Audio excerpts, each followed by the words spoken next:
for her. Okay, to kind of cheat and do a sunflower without having cutters, you can just take your hand like this, take a ball and roll, and then put your finger on half and then just flatten it. And we'll just do over here, so pop that down.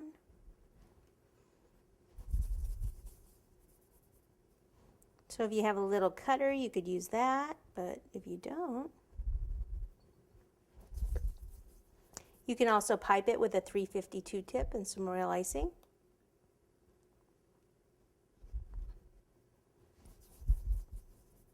So it should really have 6 petals here.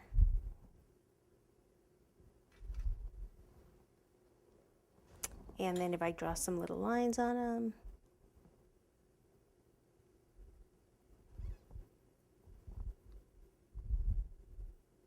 then I can actually lift the ends up a bit.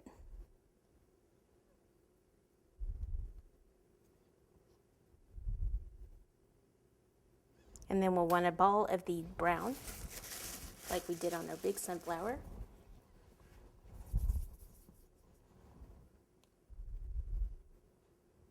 It's a little big.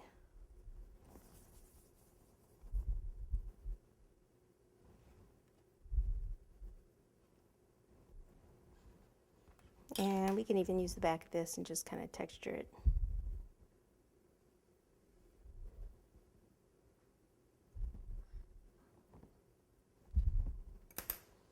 Okay, let's see if our bows are ready. So you just want to flex the mold a little and then pull that out. Take a little water.